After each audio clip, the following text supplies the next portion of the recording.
Alrighty then, good morning, good evening, good afternoon, or one and all. My name is Michael, I'm the Dead Aussie Gamer, and welcome to Pathfinder 2nd Edition's Extinction Curse. Joining me today are my wonderful Patreons who support the channel and help me keep the lights on. Guys, say hello to everyone at home. Hello. Hello. Hello. There we go. Now, I hope that you guys are having a wonderful day because we have a great game in store for you guys that is going to take place in the world of Galarian, which is the Pathfinder setting. Now, first and foremost, we have a few people to thank for our episodes, as we always do. So let's give a quick shout out to our sponsors for our channel. First of all, Hero Forge for the wonderful artwork you can see on stream here. You can see all the characters have their own character art, except for Throverick for some reason, but we'll deal with that in a second. There we go. Oh, no, I blocked out your face. There it is. All right. Now, guys, you guys can also get your artwork like this done in Hero Forge if you are subscribed to the yearly membership, which is like $50 or something like that. It's dirt cheap. Secondly, if you want to play these games at home, you have the option of getting these models 3D printed and made for your own table. So yeah, go check out Hero Forge, and if you like what they do, post up something that you get printed out on Twitter or any or on Instagram or whatever, and tag me in it because I would love to see your designs and really cool minis. Next up, of course, we'd like to thank Sirenscape for the wonderful sound set that we have in our background. An assortment of incredible sounds and music that will help you in any particular session. Whether it's looking for terrifying and dramatic tension, or if it's just simply watching Jeff the Farmer fall to his death. Whatever the case is, there is always a really, really cool sound set that you can use in this to help bring your game to life, because every cool game deserves a cool soundtrack. So yeah, go check out Sirenscape as well. And last but not least, making me look good with all of my game prep and, of course, giving you guys a visual to enjoy, we have Fantasy Grounds, our VTT of choice. It is just filled with chunks of lots of new development, including Sirenscape integration, death, explosions, and a whole ton more. So yeah, all the cool stuff. Look at that. All right, now, as we get ready to dive into today's session, let's go around and meet the characters of today's show, starting with none other than Harlanot, the Bard. Hello. No question to be asked this time. Okay. Oh, okay. Well, let's. Well, I mean, I was hoping you'd start with your name and a little bit about Harlanot, but yeah, we could start with a question. So, Schooley, Harlanot is a bard. What was the first instrument he ever used? I think it was various forms of the stringed, which is why he prefers the lute. Oh, no. I didn't tell you. I didn't ask for a broad category. I said, which instrument was Harlanot's first? Probably a guitar. Okay, there you go. Guitar. Nice. I like that. I like that a lot. All right. Well, Hollinot, of course, bardic inspirer of our group, travels with a small minstrel band, which is currently a minstrel band of one other, a skeleton who plays the saxophone named Hugh Mann. Yes, he is in disguise as a human. Next up, playing the role of Walter the Fortune Teller, a small cat. Yep. No. Now, this is our friend Avarian CA. Walter, Hello. yes, how are you today? I'm doing all right. And yourself? I'm doing good. All right, Walter, we're gonna do a little game here with you. You ready? I'm gonna pick a Sure. random. I'm gonna pick a random Harrow card, and you're just gonna read my fortune. You ready? Yes. Okay. The Harrow card in question is the desert. Desert. It is a bleak location. Very dry, very unforgiving. This is a reflection on what you do to us with jinx points. Ooh. And hopefully they stay barren. Yeah, fair. Well done. Okay. Next up on our list, ladies and gentlemen, we have the incredible Arturo, the swashbuckling catfolk, played by our dear friend. Look, there he is. It's freaking Sean. How you doing, Sean? I'm doing good. That is good to hear. Good to see you back. Of course, your particular question is, you have quite a large family for your, because you come from a very prestigious family of circus performers. What does family mean to Arturo? Family is just about like being a one unified group. Like, you eat together, you sleep in the same like trailer basically, or tent. I don't really know. Or they had like carriages. Like the whole family unit was basically just one entity in Arturo's mind. Where now that he's away from them, he definitely feels homesick and split off. Oh, well, hopefully you'll get to show everyone back at home what a successful performer you are when the time eventually comes. Now, unfortunately, Rock is not here yet. He is running a little bit late, but he will be joining us as Meisha, the Nagaji inventor, a backstage extraordinaire who helps make our heroes look amazing on stage, because why not? And then we switch over to our dear friend Neil from Immersion Diversion, playing the role of Naomi, the summoner and her paramour, Celestial Callisto. Hello, Neil. Hello. Let's see. For you, I suppose, when did the manifesting of Callisto first happen? What age were you when you created this? When you summoned Callisto? Probably right around, whatever age that it would be a good time to start for practicing, because she was born at the circus, so she would have been practicing doing all these different tricks and trying different things of her, and then she was trying to cast magic, gaining help from Walter and Harlan probably, and she would have summoned, just by accident. It's like the type of magic that she had being summoning magic, when she tried to cast like a wizard spell or something, it just manifested as Callisto. I probably would have been 17, maybe 16. Very well. That's cool. So basically, at the age of 17, Neil's female character summoned a boyfriend. Wonderful. So, My high school crush, I summoned. yeah, it's like every time she's at the circus, people are laughing at her, and Naomi's like, "I have a boyfriend. He's a celestial. He's real, I swear." I took him to prom. Hilarious. All right, and last but not least, playing the role of the thunderous dragon Throvrek the Burninator, we have, of course, none other than the incredibly delightful All Things Fantasy, aka Matt. How you doing, buddy?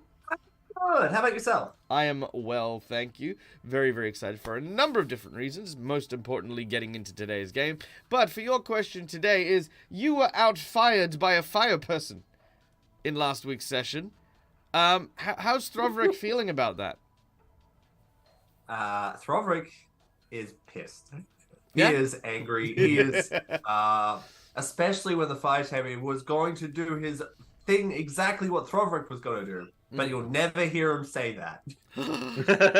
Fair. All right. Well, guys, last thing that we want to delve into, of course, is you guys. You're the last people we want to thank because you here in the audience are so amazing, and thank you so much for giving us your time, whatever time of day it happens to be, to come and hang out, play games with us. And for that, we have a number of different ways that you can interact with the game as we play. First of all, we have channel points, which are earned by anyone who is simply watching the show. Just by hanging out here, you earn these channel points, and you can give my players insight bonuses, inspiration, summon monsters, magic bags, you know, divine healing. There's a ton of really, really cool stuff there that is always for you guys to help make my players, you know, do better or do well.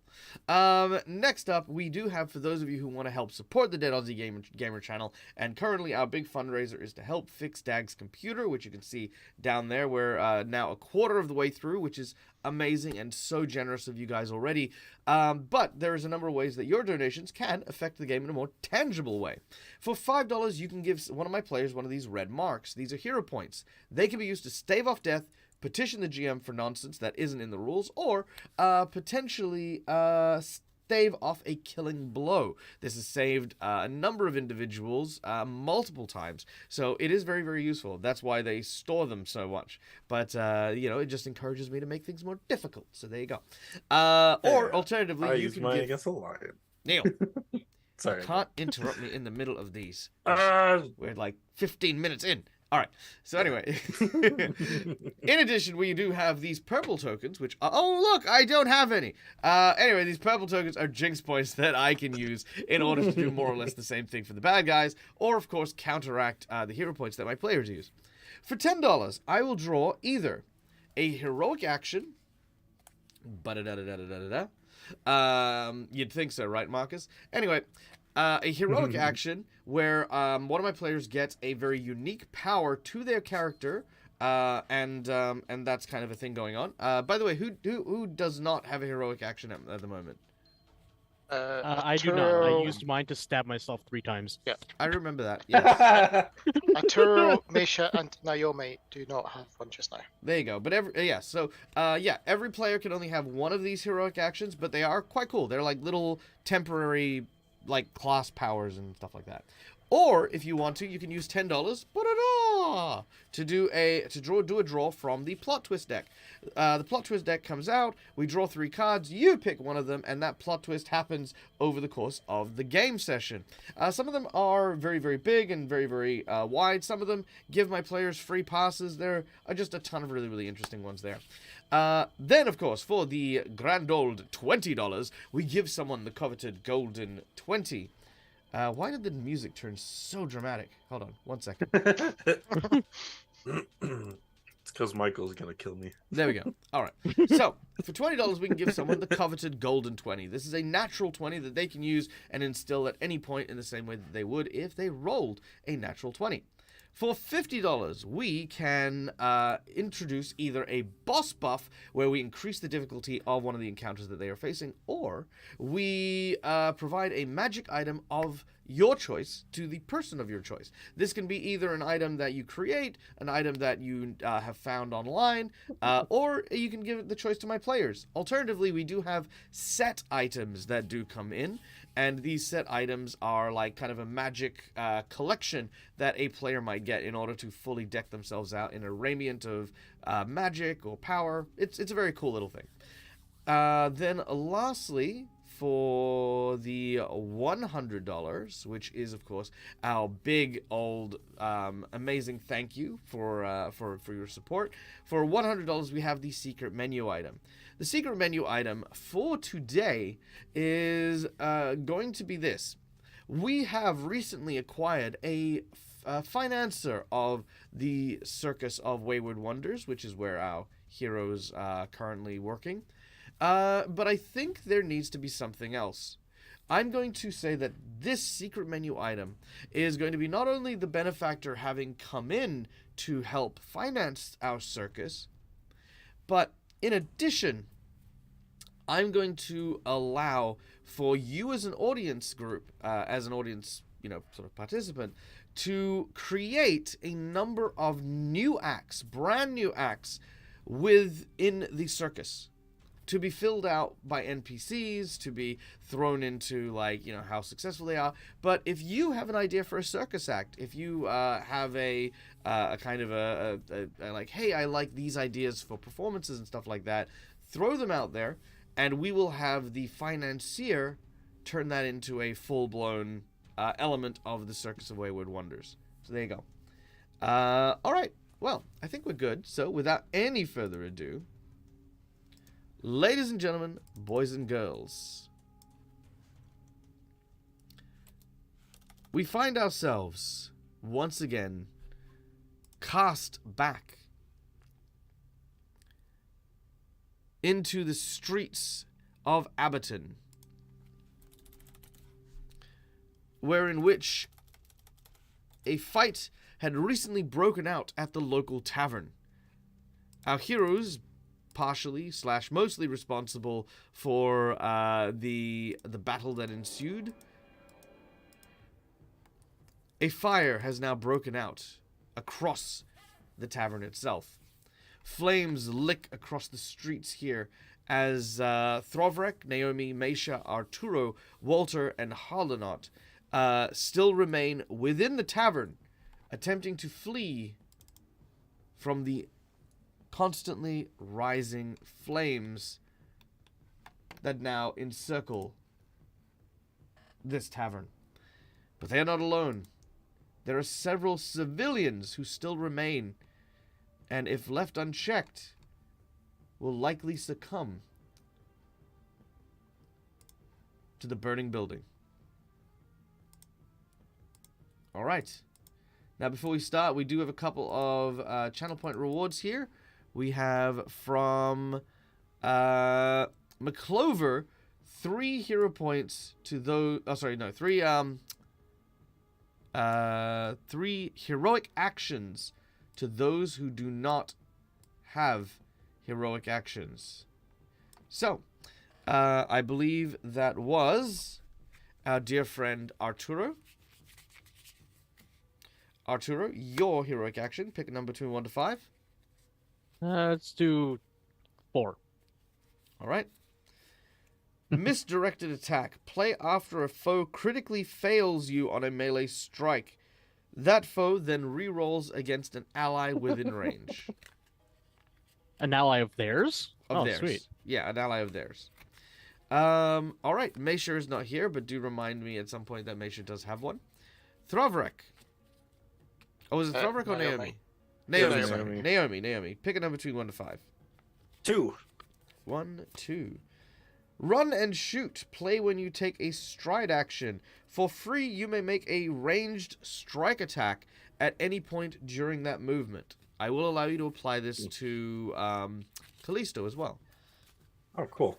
All right, so there you go. And next we have, of course, Tony coming in with the $50 donation. Thank you so much. We have a hero point for Walter. Let's see, where are you, Walter? Right here. All right, a hero point for Walter. A hero point for Harlanot. A hero point for Throvrek.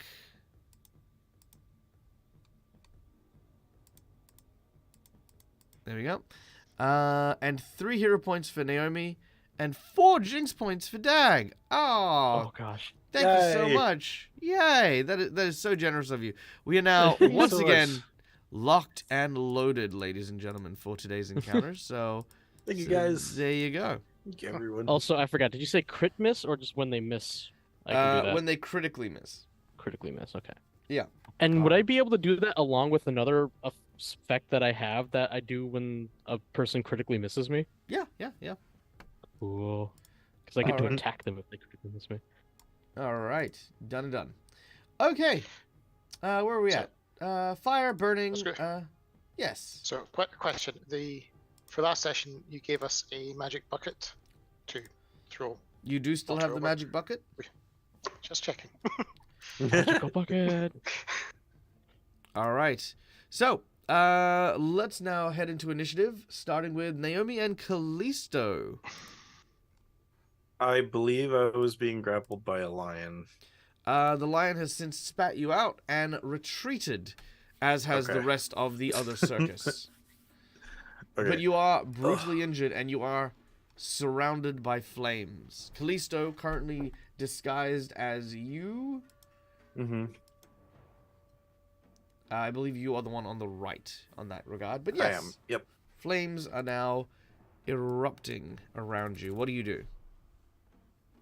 Kind of pulling my head up, seeing it all the fire. Be like, oh no. Callisto, we need to help put these out. She's going to go see if she can find like some kind of container. All right. And see if Callisto can go see if he can find a container as well. All right. So, make a perception check as you look around the tavern to find a receptacle big enough to help douse the flames. Ah, That is a critical miss. You will Gosh. spend the rest of your turn running around and trying to find something, but alas, you do not. As does as the same with Callisto. does he get a roll because he technically has his own He stats? does not. Only because you critically failed. Okay, no problem. All right. Moving on. Walter. Just a heads up, I don't have the map. Oh, that's okay. Let's Yeah, share neither that do map I. There you go. Ah, there it is. I go find a spit to put Throverk on. No. I am going to move up if I can make it without getting injured. Well, even if I can't get injured, I'm gonna head up to the bar and check on Throverk first. All right. Rushing over to the bar. It looks like you will be moving through some fire if you do move in that direction. Sure. Yep. Make a reflex save as you try to avoid the flames to the best of your ability. Nat 20. Nice. Yeah, you managed to jump over the flames. It's actually pretty cool looking as you jump through the flames They and part onto. like in the movies. Yeah. And yes, you see Throverek, who is sort of been blown backward, or blown forward, should I say, from when the bar exploded. And he's on the floor on the other side of the counter. Okay. That would have been at least 2 actions to move there. He is too far away for a heal, isn't he? No. Oh, well, for your touch attack, you mean? The touch Yeah, because I only Uh, have 1 action. Yes, sadly he is. Only because he's lying down. So I will You can use a hero scamper point over the. to do something heroic Oh, and that's true. heal him. So I'll use the hero point. And what I'm going to use that for is to vault over the bar, Mm-hmm. land with enough to get a heal onto him. All right, super easy done.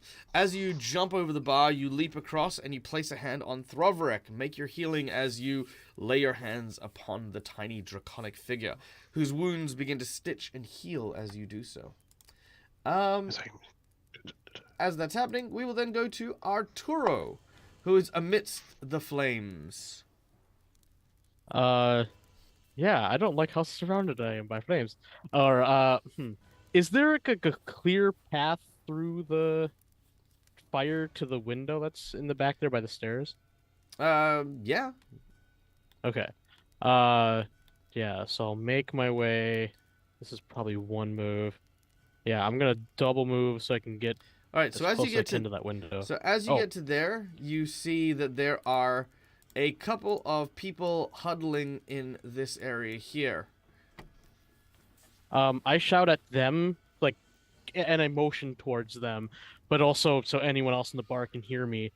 And I'm like, we're gonna get out that window, and I point to it, and like I don't know, grab the chair, or once I get close to that window, I'm gonna grab that chair.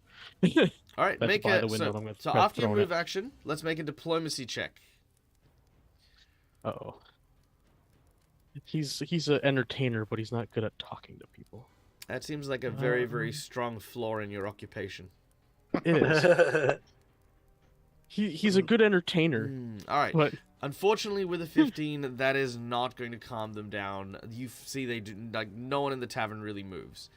There is a bonus that you've been given because of the dire circumstances that you're in, but you're also one of the people who started the trouble here, so they're not True. really. They're not really. fair. Yeah, they're not really doing that. So you pick up one of the chairs as your third action, and that will end your turn. well, actually no, I was gonna pick up the one next to the window. So yeah, I forgot. With my third action, I just moved to the window. To the window? then. Yep, not a problem. Yeah. Okay, done, Yep, done, yep, done, done, Here's the done. wall. Okay, moving on to Throvrek. Throvrek, your ears are still ringing. You're shell-shocked from just the massive explosion that happened right next to you. You look around and you are surrounded by fire. The tabletop counter in front of you is engulfed in flames. The bar behind you is now ablaze with this wall of fire just sort of peeling across the ceiling behind you. There you can see Walter. He's trying to say something. You're not entirely sure. But he is laying his hands on you, and you can feel that warmth of his magic sort of coming into you as you look at him. Throverek's going to growl. You hear it kind of, it's just loud enough over the sound of the crackling wood and the crackling fire. Walter, you can probably see heat radiating off his scales, and his pupils are dilating in and out. He looks angry. He's going to stand up. What can I, looking around, is there like maybe, now that we're behind the bar, is there perhaps like a door leading into a cellar or something like that? Michael muted. Yeah, it's very interesting, but I'd like an answer, please. Unfortunately, you don't get one, so yeah. Damn. All right. The tail's upturned, yes. Now, the answer is yes. There is, of course, a door leading to a back area. However, it is engulfed in flames. As you can see, it's pretty much just north of where you and Walter are. Yeah.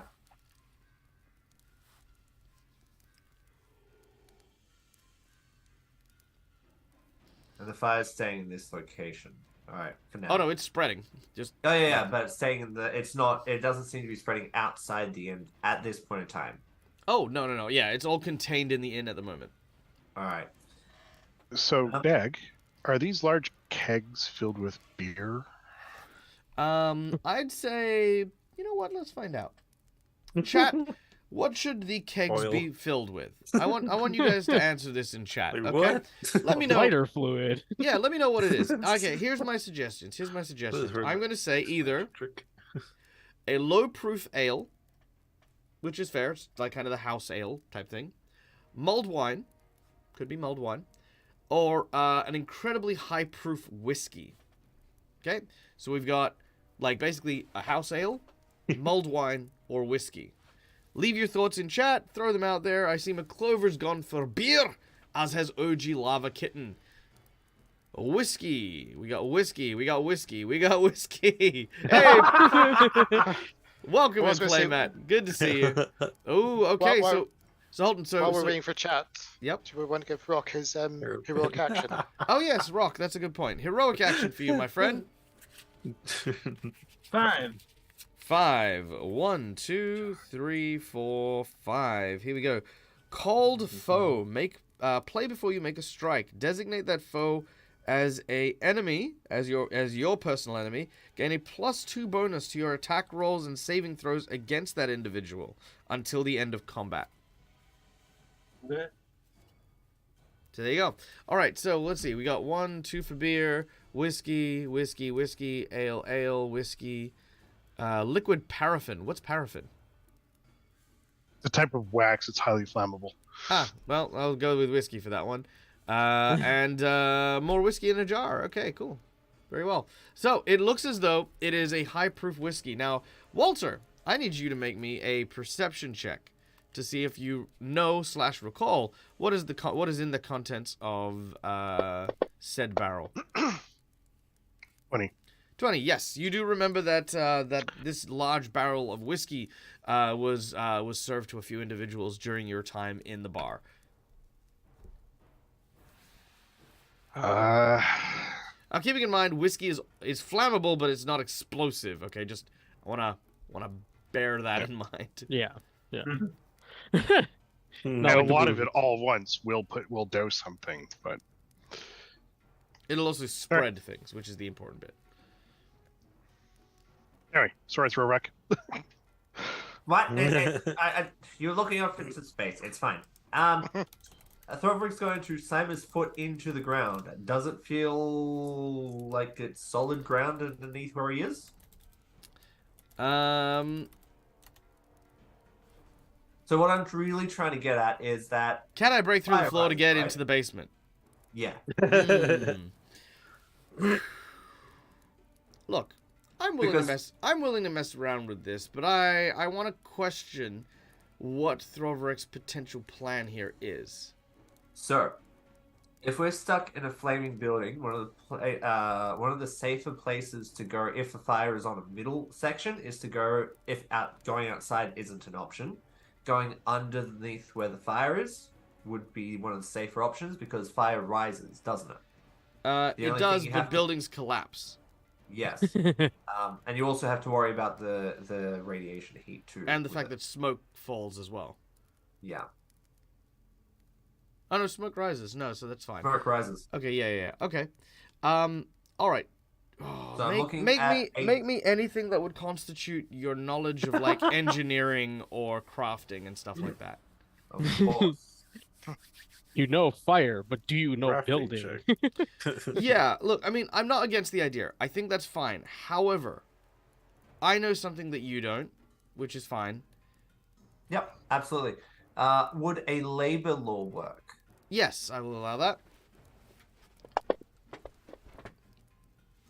An 18, please. 18 is not high enough at this level, I'm afraid. So as you, so yes, you wouldn't know anything particular about it. You stamp your foot on the ground, and as your feet plant into the wood, you definitely hear that there is a hollow space, as if there is a basement or underground area. Okay. Walter, Yes. if the fire gets to a point where we can't get out, maybe going underneath it could be an option. You can give it a try. Right Alright. now, I'm more concerned of getting you up and everyone else out. Well, that's fine. You can work on that. I'll chase down the fire tank. I'll chase down the rogue firebender. Bye. All right. So one action to assess your situation, and Yep. you're going to use 2 actions to run after the other guy. Yep. All right. So out and through the front door, I believe. I don't think I have that much movement, but yes. All right. What's your move speed? 25 feet.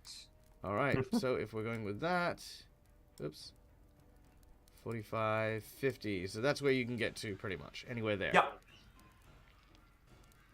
If you want to move your character. Yeah. So that farish. You can I'll go probably to the have line. Sorry? You can go to the line. There we are. Yep. Easy. All right. Done and done. As you leap over the counter and begin to make your way, you get halfway through the bar. As you do so, you also hear the sounds of people upstairs. There's like a commotion of some kind, like people trying to grab their stuff, their belongings, from the area above. Broverick lowers his head and is like, really?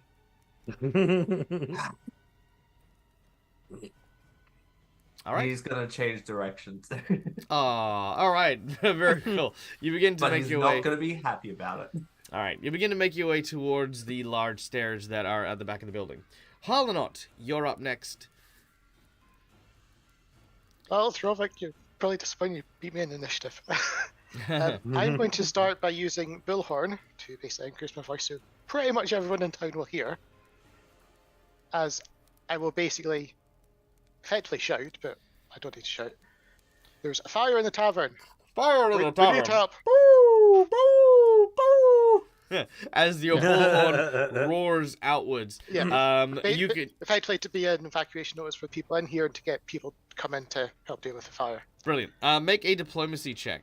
As you do this, Human goes, "Ah, my ears! Wait, I don't have ears."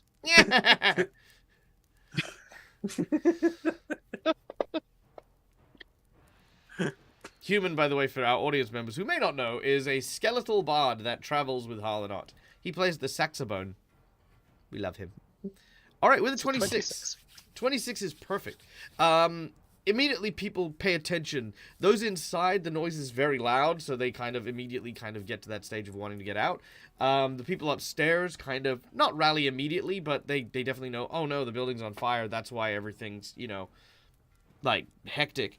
And the people outside, you see that lights start to come on in the dark streets as people now notice that, the building is, like, the lights of the tavern are on, obviously, but they're not supposed to be flickering as vibrantly and brightly as they are now that the interior is on fire. Yep. So yes, you have successfully managed to sound the alarm, which I believe will cost you 2 actions. Yep, and the last one is, I do this very, very fast and speak very, very fast, is I go into triple time and give everyone 10 extra movement speed. Very nice. Everyone in the bar. So basically you've gone from ding ding ding ding ding ding ding ding ding ding ding ding ding ding ding, and you just like start like playing your lute as fast as you can as There's a fire in the tavern. There's a fire in the tavern. Nice. As you're now like watching everyone sort of like begin to move in that like increased tempo. Which brings us then to Meisha, our lovely Nagaji inventor. Meisha, the tavern around you is burning. You can see the sizzling that seems to be happening. People are running and moving frantically around you. What do you do? All right, I'm gonna go where Thorvrak was over there behind the other bar, and as I run over there, I'm gonna take out my handy dandy fire extinguisher. Oh yeah, you actually have a fire extinguisher. I completely forgot. All right. I thought you just made that up. Remember this? No. We got this as a gift last time we had a big fire to deal with. Yeah. You kind of start to spray and put out the fire. Now, you can put out a 10-foot area of the flame. It won't put out all of the fire, but at the very least, it will start to put out... let's see. That's amazing. Grr. It's permanent fire. It's like those trick candles that don't go out. Damn it, you clowns. Oh, I know what. Who knows? It could be someone from Dusklight's, special fire. You know what? No. Yeah, there, it's gone. Look, we know where the fire is. I'll keep adding it as I need it, but yes. So you managed to put out the fire that is that you could see is next to the door, freeing the kitchen door from flames. Okay. That's There might be water back there. all right. Water. So you move back into the back room. As you do so, thrusting open the door, you can see that... Oh, I didn't want to go back there. Oh, okay. You don't go see... I thought you just said you wanted to see if there was water back there. No, I was telling... Oh, somebody else go into the danger. I've done my part. Woo! No, if I can move still, I want to take out the other flame, if I can. Oh, Right there. sure. Yeah, no problem there. All right, you move over to the other flame and you erase it as well. God freaking damn it. All right. Whatever, it's gone. We know this. So as you make your way over to the other fire, you start to spray that one down as well. Now, hey, Mr. Life Producer, welcome in. No, this is the confrontation with the other circus encounter from book 1. We've already done the Mad Mug. This just happens to be where they were in a tavern where the other circus performers have ambushed them, got into a bar fight. The bar fight got heated when the fire breather exploded the bar. And that's what we're dealing with now. All right. Back up to the top of the round, we now go to the event phase. You watch as several people start to make their way out and sort of move, leaving the general vicinity. There's very few people left in the tavern proper. I need somebody in chat. Chat, can I get you guys to type in exclamation D20 in chat, please? Just to show us how far the spread of this fire is going to go. And upstairs, you can see people have started to run down and file out into the streets. Though you still hear the sound of panic coming from above. All right, so let's see. We have... Okay, thank you, thank you, thank you, thank you. Let's roll the dice here. We have... All right. Padfoot with a 3 on the D20. All right, that's actually really good. So because of that, we do not see much spread in the way of the fires burning around. One flyer here. Let's go with a fire breaking out kind of over here-ish. And a fire... I mean, let's put the fire back where Meisha put it out. There you go. Done. What? Ta-da! There it is. All right. Also, thank you, Either Feather and McClover, for the gifted sub and the subscription. 11 months, one month away from freaking a year anniversary. That's amazing. Thank you so much. Mwah. Nice. Yeah. All right. The fire continues as we now go to our magicians, Callisto and Naomi, as you have been frantically searching for a receptacle to help put out the fire. Outside of the small mug that you have in your hand, unfortunately, you do not manage to find anything that is going to be able to be worthwhile. What do you guys do? Does Harlan not still have the water or the bucket that he had gotten that he tried to use against the clown? Yes, he currently has that bucket. Okay, and that was like a refilling bucket, right? As far as Harlan knows, yeah. Okay, I guess. I'm joking. Yes, you know he's got the magic bucket that does this. Okay. Since Callisto is closer, and it seems like Harlan's playing his lute frantically, Naomi's going to have Callisto Naomi run over to Harlanot, and if he can grab the bucket and use it on the one right next to Harlanot, so it doesn't set him on fire. All right. Very well. We see Callisto, disguised as you, make their way over to Harlanot and say, Harlanot, the bucket, quickly. I'd imagine I'd probably just glance at my feet because that's probably where to put Right. it. And he, with his second action, he grabs the bucket and throws it over the fire. It manages to douse one of the flames behind Harlanot as he's playing. But that was Naomi's instruct action. You do have 2 more actions remaining. I guess I kind of yell across the bar and just say, if anyone is able to get out now. Try as calmly as I can. Sure. No one can hear you at this point. As I mentioned, most of the people down in the main floor are currently gone. But you do yell that out. In addition, guys, we are currently in the middle of a hype train. Thank you so much, guys, for the hype train. Now, as always, we do have a reward that goes hand in hand with the hype train. The hype train reward for this one is going to be nice and easy, I believe. I will give my players a oh, you know what? Here's what we're gonna do. If we get to a level 6 hype train, that is level 6. 6 is the number. We will give Harlanot the next member of his backup band. So there we go. If we hit a level 6 hype train, we will give Harlanot the second member of his band. And if we hit a level 12 hype train, I will not only give him a member of his band, I will also give that member a twin as well. So it'll be a pair of NPCs that will join up with the band. Tony. Oh, here they come. Thank you, Tony. Well, that kicks it in. All right. Well, thank you very much. We will definitely be looking at that. But I don't know if we're at 5. I don't know if we're at 6 yet. So we'll see how it all goes. But thank you very much for all of the generous subs, all of the donations, all of the bits. We're gonna keep pressing on.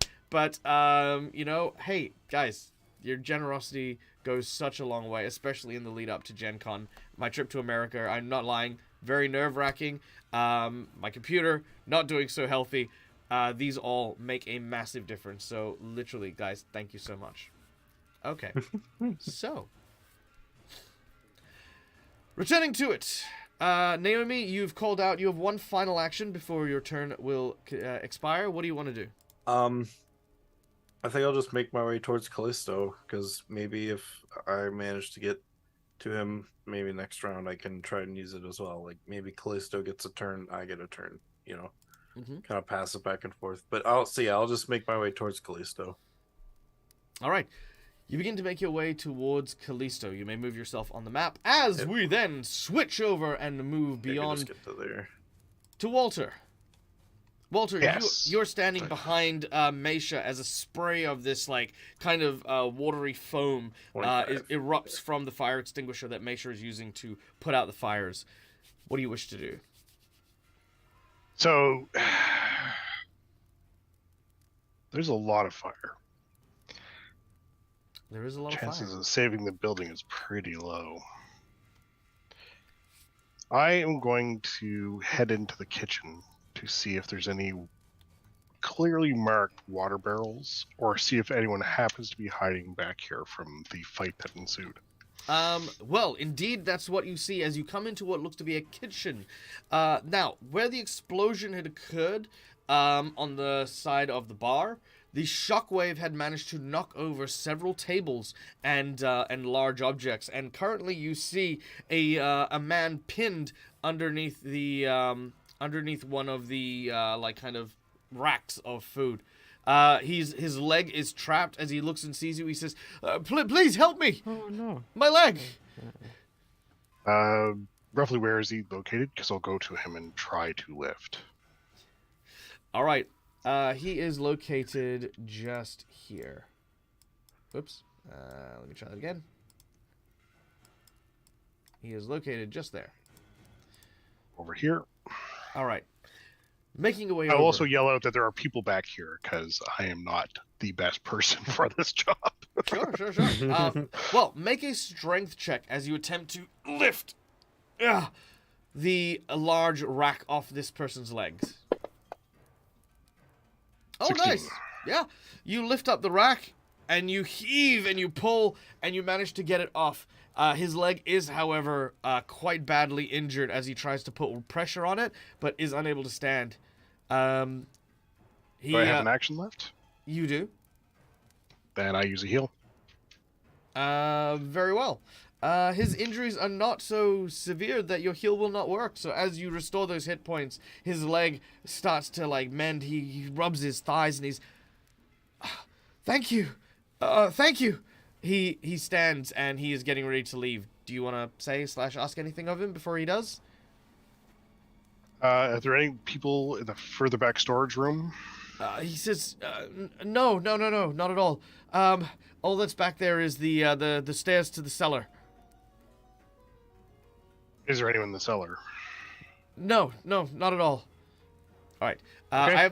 Sorry, real quick. I've got the door, which is likely a delivery. Next person on the list is Arturo. Arturo, go through your thing. And, guys, tier 6, that is our NPC, I believe. Or I think we're getting into tier 6, so we have to finish up this tier. I think that's us into it. So, yay! All right, I'll be right back. Arturo, distract them. Distract the fire. yeah, I distract the flames. How do you turn off that camera? I don't know if you can. I know I can, but I'm not going to. I can give myself a silly mustache or something like that, if you want. Arturo with a mustache. Just hidden by his fur. Also, Yeah, I just realized that there's Alright. fire next to my location, which is very concerning.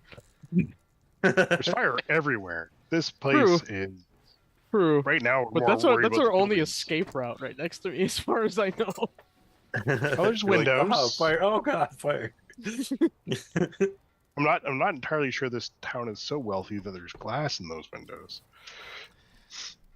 Yeah, hopefully, or at the very least, breakable glass. All right. Mm. There's mostly like sort of shutters, like wooden shutters, more than anything else.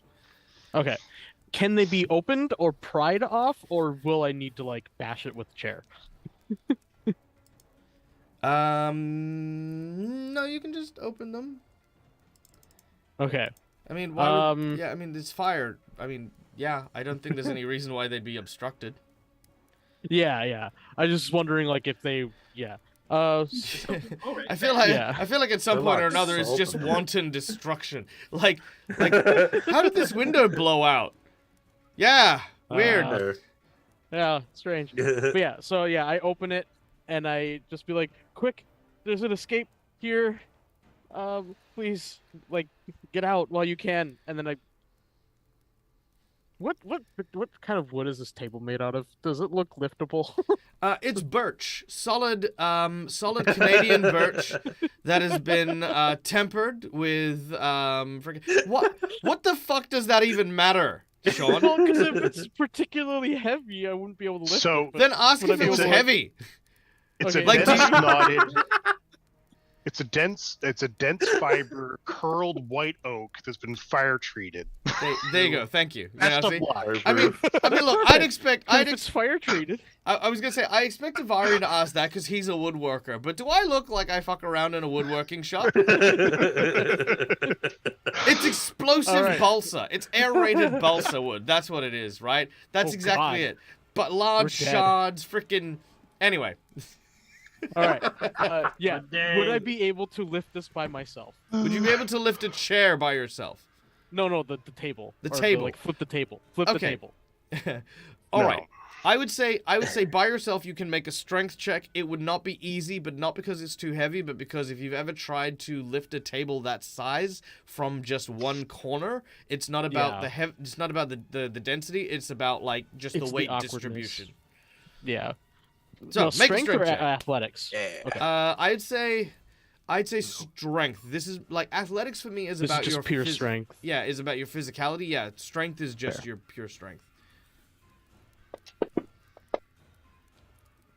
All right. So with a 17, you grab hold, and you pull back, and you do manage to pivot. The full weight of the table is now on your thighs as you've leant backwards and are using it like a fulcrum. But you now have the table that is aloft. Also, level 6 hype train now completed. Nice. Harlanot, I hope you look forward to your brand new bardic accompaniment. Now, chat, because we've already hit that reward, I'm gonna ask for the chat while we're continuing the encounter, throw out some suggestions for who the next member of Harlanot's band will be. This includes race ideas, this includes musical instrument ideas. If you've got any other like kind of feelings or vibes, throw them out there, and we will pick some of the best ones. Right now, we have an undead saxophone player, but of course, the next character is for you, chat, to help decide. So throw them out there, let us know, and we'll keep going. So, Arturo, one action. You've now picked up the table. Yep. And I just kind of want to, like, flip it so it's vertical, so it keeps the fire from like easily reaching like this area. So kind of like create like a physical barrier for the fire. Okay. That won't last long, but longer than if it was just flat. All right, sure, not a problem. You create a barricade to try and offset the fire.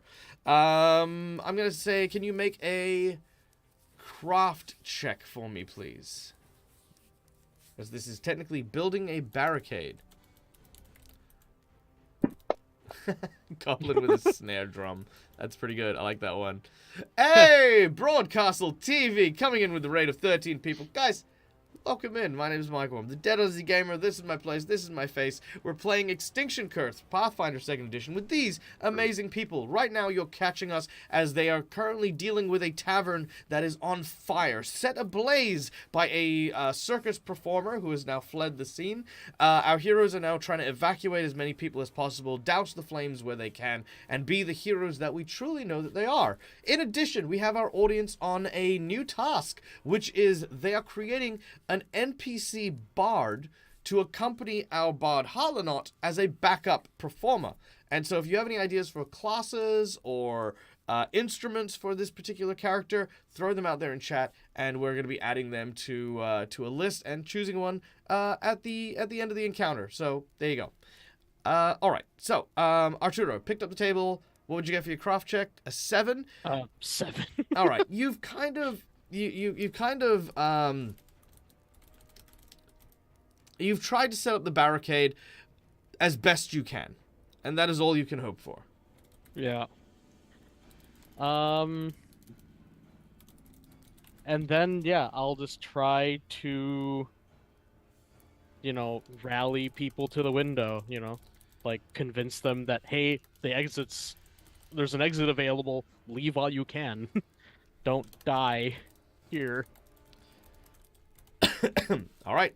You yell out towards them, and they begin to, again, the last few people that are here start to make their way out. A couple of them climbing out the window next to you as you hold up this table. Yeah, you are making some good headway. All right. But I do not leave yet. All right. All right. These ideas, by the way, are absolutely incredible, and I'm here for them. All right.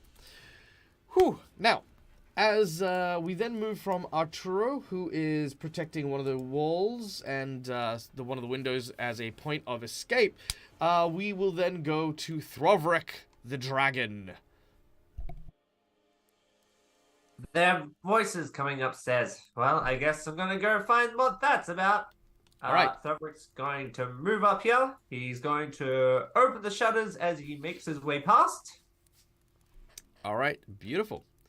And he's going to continue upstairs. And he's going to call out, if there's anyone in here, come straight to me, or you're probably going to get burnt to a crisp. All right. As you say this, climbing up the stairs, clearly not inciting any more panic than necessary. You watch as several people, obviously race past Throvric. But you suddenly hear from nearby, "I'm not going!" "Oh, Granddad, you have to come!" "No! God damn it! My great-grandfather built this room with his own bare hands." "No, Granddad, he can't have. This building only was built 2 years ago." "I don't care. I'm not leaving. I paid for this room, and that was good money, and I am sleeping here, even if it kills me." "Granddad, the building's on fire. It will kill you." "Yes, there was... Listen here, Sonny. Back in my day, all right, we used to be thankful to sleep by a warm fire, right?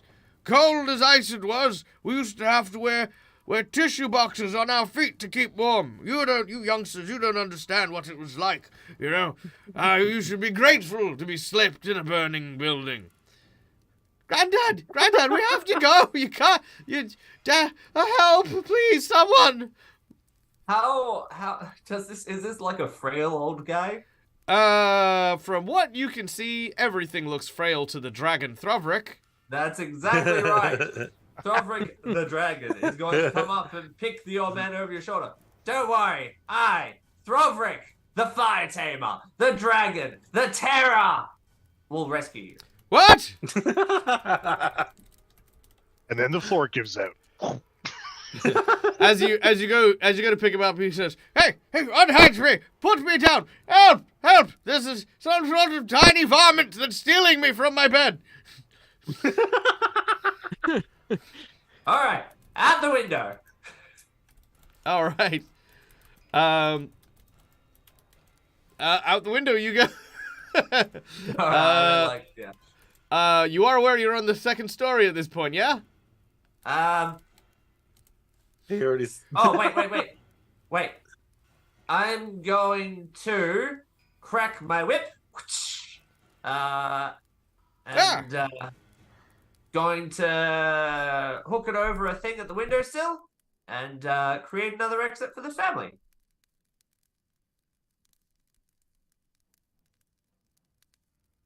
Now, Yeah, I think it's a you smart did. plan, You just muted yourself. but it's a Throbrik plan. You just muted yourself.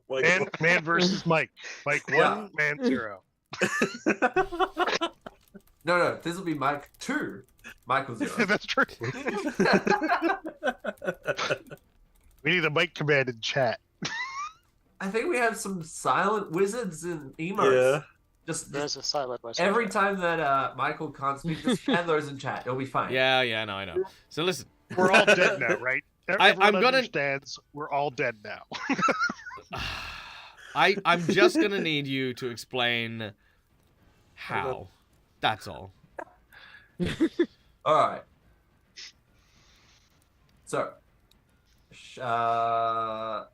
the thing is that it's not a great idea, right? I'm definitely saying it's not a great idea. Sure. So Throbrik's going to use his whip like he'd use a rope, right? Yep. He's going to wrap the bit around. lash. Yeah, he's going to lash the whip around a thing that's somewhat secure. Yep.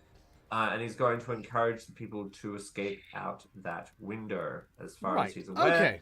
Okay. There's Because going for to me, be- I heard that you were trying to whip an entrance, like literally smashing through a wall and being like, "Come with me if you want to live." This makes a That lot more would be sense. so much better, but no. So, all right. Looking around, you quickly make your way towards the window. There, like I said, this person is old. He's kind of like, being troublesome and stuff. So you look around and you can see that the rafter above the window hangs just kind of like across the ceiling. You lash, whipping up at it before securing yourself. The old man's like, "Oh no, help, I'm being kidnapped. Somebody fetch me musket."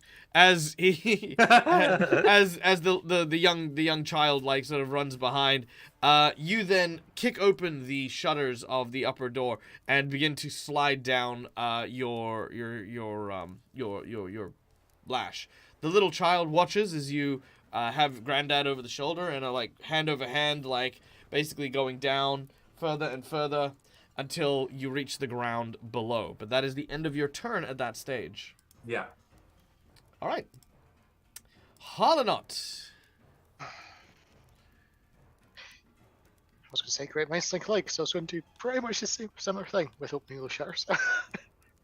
So, it's pretty much just us that's left down here now, isn't it? Yes. But still, possibly some sounds from upstairs, or all gone now? You would have seen Throvrek going upstairs immediately. So,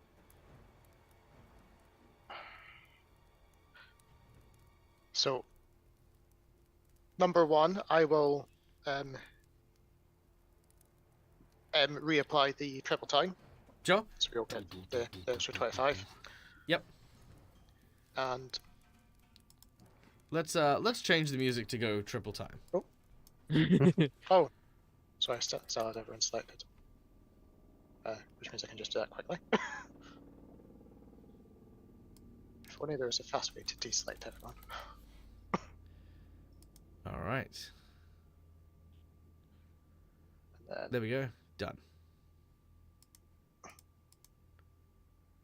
And then, as a result of that, I will effectively use 2 actions to sprint as fast as I can towards the base of the stairs, because my plan is to effectively be at the base of the stairs to try and direct people out of the shutters at the bottom of the stairs.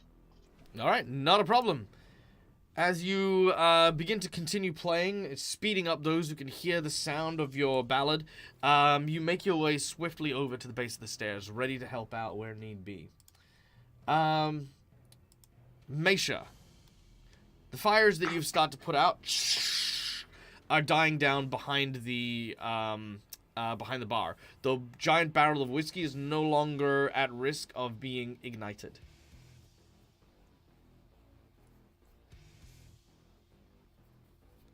You are muted. Oh, you're muted. Oh, now you're silenced. Frickin' silence, wizard! Damn it! Ah! Okay. Okay. So the one is dying. The one right in front of me, like it's going out. Okay. All right. Then I will jump over the bar and try to take the one flame out by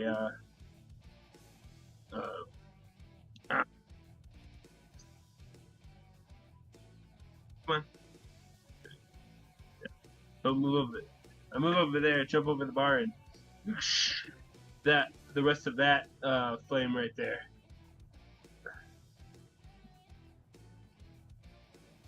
Okay, you pull out your fire extinguisher and again spray and douse the flames before Callisto and Naomi are engulfed by the fire. Which is good because after your turn, that will indeed bring us to the fire spread. And I need our chat to type in exclamation D20 and let's see how far this fire spreads. Mhm. But before we do that, Roll make high. sure you do have one more action. Yeah, that's what. Yeah. Yeah, I'm gonna. I'm Okay. just getting them to roll in advance. Okay. I'm gonna move to the table here and take out that flame over here. You won't be able to because you've moved, sprayed, and then you can move again. Oh, okay. Yep. Then I just move over there then. All right. Here we go. Oh, dear. All right, let's see. That is not too bad. That is uno, dos, tres. Okay. I believe this is Tony. Tony the Tigger with the result of 2. There's only 2 new fires.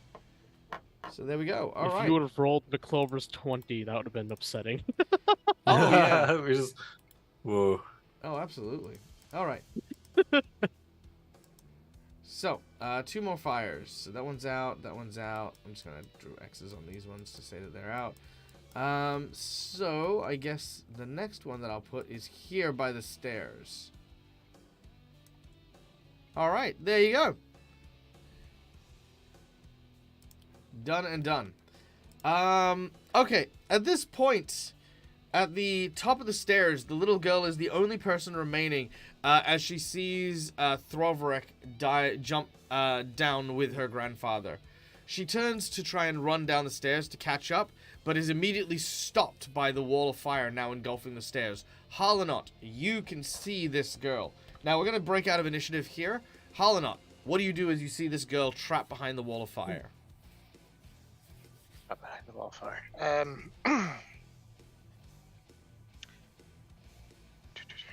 So she can't get to the window in question, or is that 2? Because Throverick running up did open those shutters. Yeah, no, that's right. It is near the flame, and it's more she's nervous to get that close to the fire. Like a full-grown adult probably would have no problem because they know they wouldn't get burned, but a child sees that big of a flame and can even feel the heat from where they are. They're definitely hesitating to try to climb out the window. Okay, so I would probably try to switch to try to encourage, so effectively it's the Inspire Courage order. All right. To convince her to say it's safe to go for the window if you go quickly. All right. Let's get some hero music. As Harlanot, you turn to the little girl. What do you say to the child?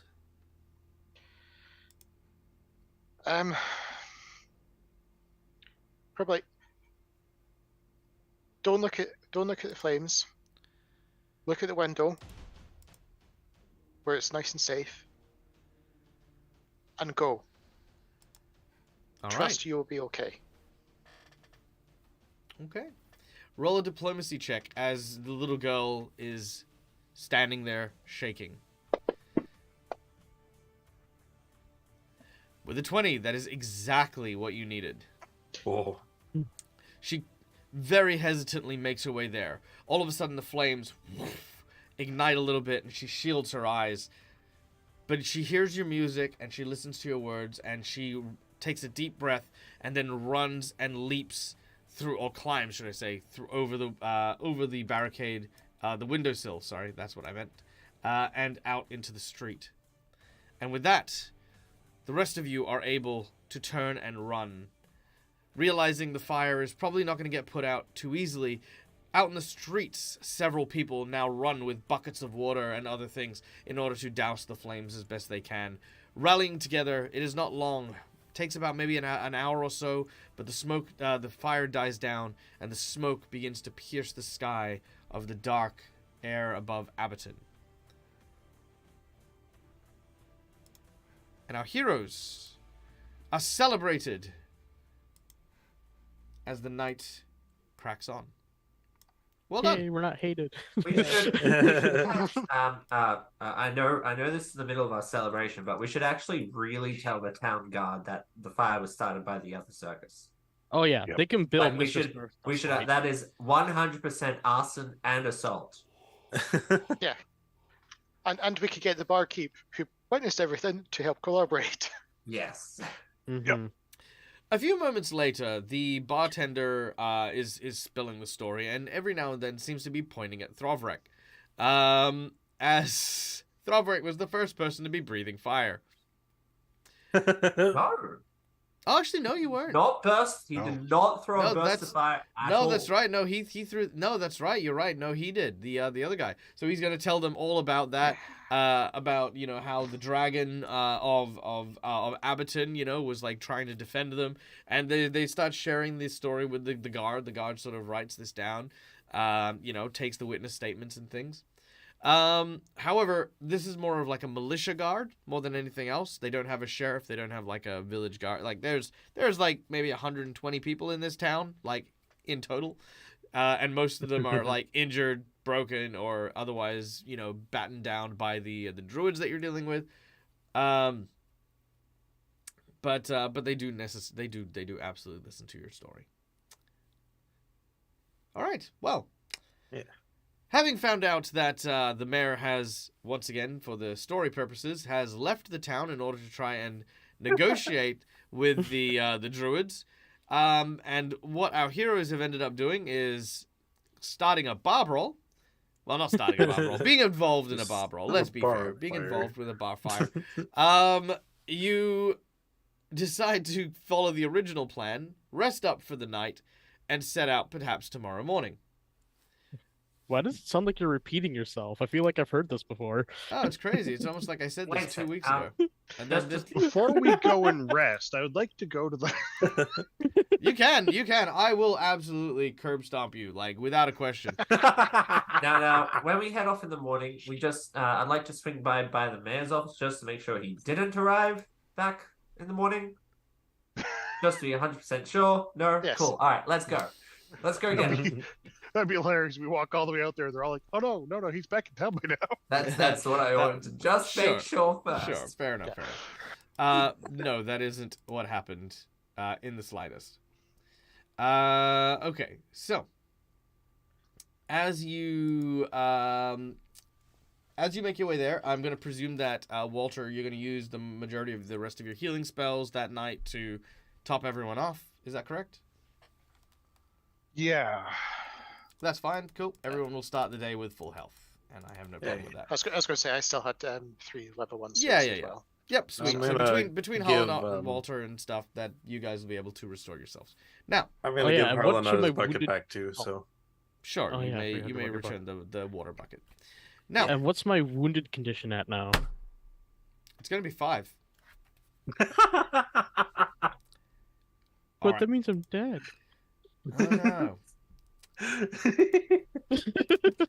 The reason being is I am trying to move the scene along because we only have 2-hour sessions. Sorry. So as you are fully healed, you find yourselves preparing for your long journey to the location that the mayor had spoken of.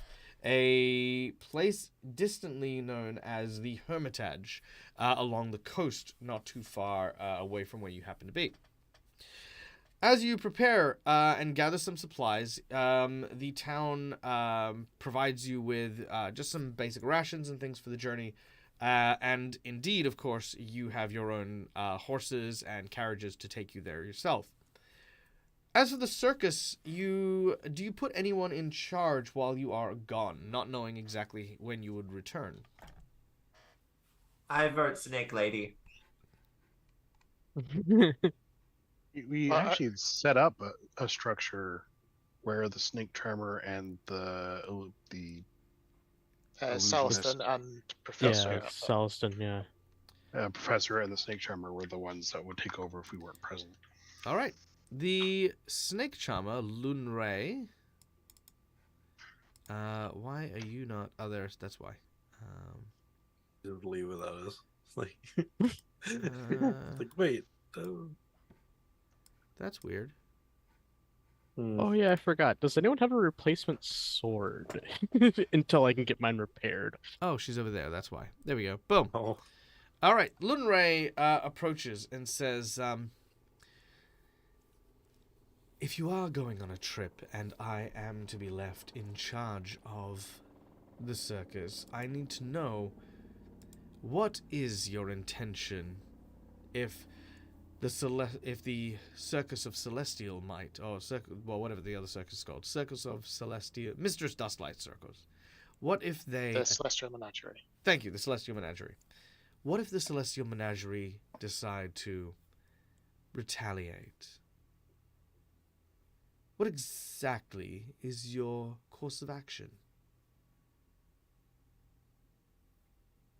I mean, after all, we aren't exactly pushovers, and I'm sure that there are more than a few of us who know how to defend ourselves.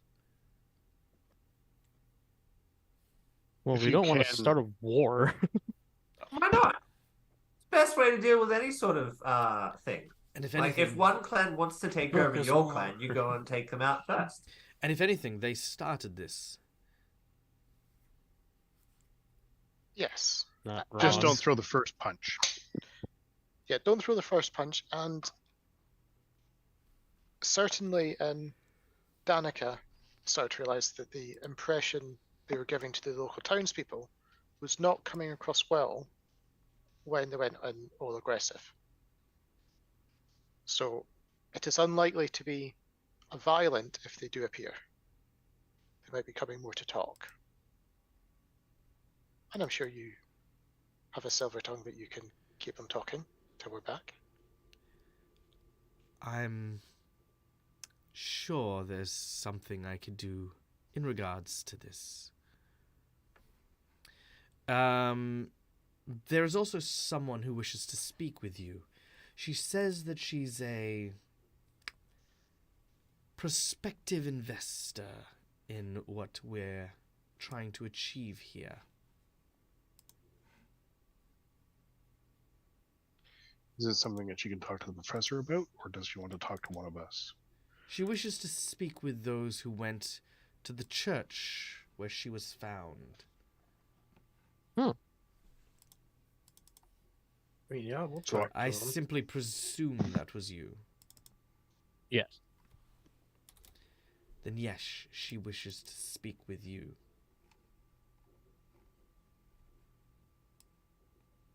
Yeah, right away. All right. So this person is the wealthy woman who you found in the vault at the Temple of the God Claw. She did mention about giving you a proper reward before, but obviously things happened and you hadn't had a chance to speak with her since. What do you guys want to talk about potentially that, or what do you guys want to do? Do you guys want to just rock up, see test the vibe? Yeah, how are you Unicorn doing? lady. She's the unicorn lady. Would she say she was like a princess or something? Or I mean, You recall she said that she was a wandering emissary. So a very wealthy emissary, and her job was to invest in a number of prospective places whilst traveling in Galarian. Yeah, that was something that Arturo was saying out loud. Oh, sorry, my apologies. Yeah. Just because she looks royal, so like. Listen, I don't know what an emissary is, but I think she's a good person. In Yeah, well, she didn't. Yeah. I mean, of course. Do we want to talk to her now, or do we want to go rescue the mayor from a horrible fate Yes, right away. Depending on what she's. Yeah, I- because depending I- on what she says could help us with the mayor.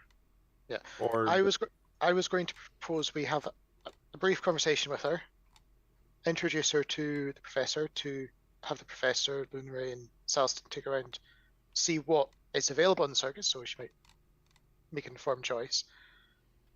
And I'll put it to the group. Do we mention the fact that we're not going to stick around because we're worried about the mayor, because he might go in the same trouble as what she had at the temple, as a reason for why we're leaving her in the care of the professor. I agree with that. Yeah. All right. So, with a plan in mind, you make your way following to a. Actually, we'll say that it's held in Walter's fortune-telling hut. It's a comfortable space, and of course, again, like, got comfy seats and builds an ambiance of some kind. You make your way there, and sure enough, waiting for you is a rather well-dressed and beautiful kitsune. Allow me to put this up here real quick. There we go.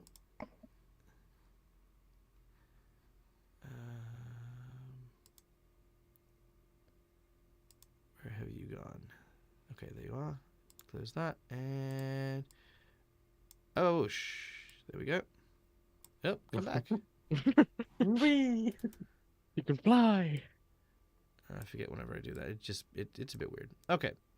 And yes, actually, she is also in the company of a unicorn. All right. As she sees you, she says, "Ah, it's you.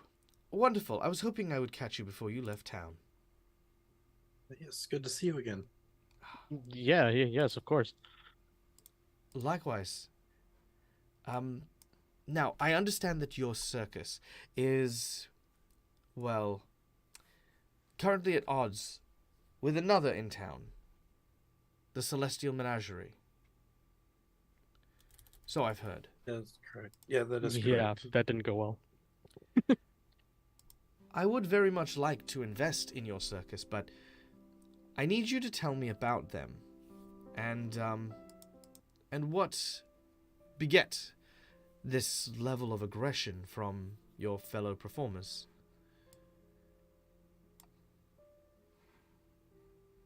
Well,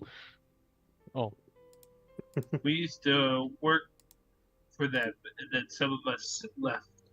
A lot of us left that circus to make our own circus. So they're kind of mad at us for leaving. Circus is like a family. Understandable. So they thought we betrayed them. but they are still good people there, including some actual family.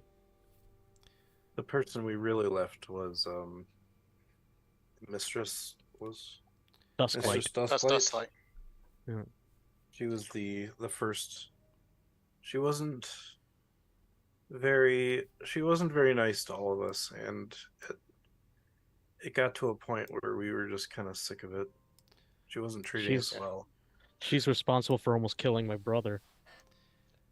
That's Her horrible. management style was not up to par, and she hired a bit more of a rougher crowd for a few acts as well.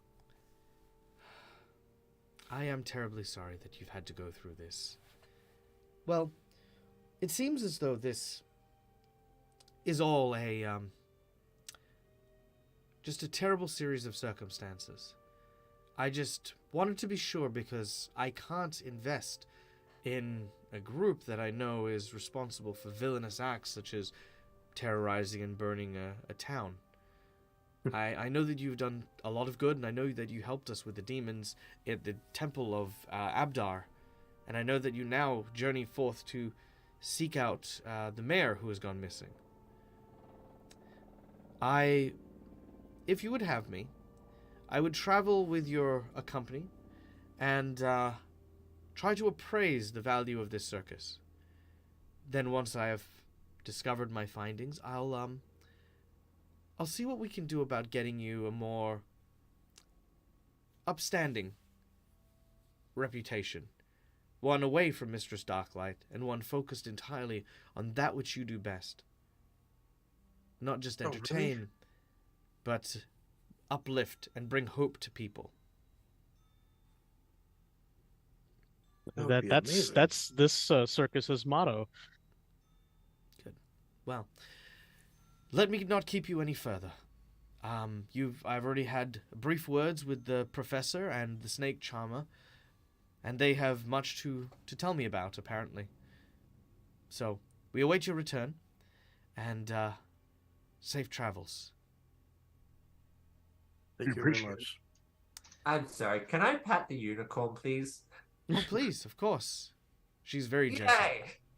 The unicorn dips its head down. You see kind of the pearlescent horn sort of glimmer in the sunlight as it leans down to let you stroke its cheek.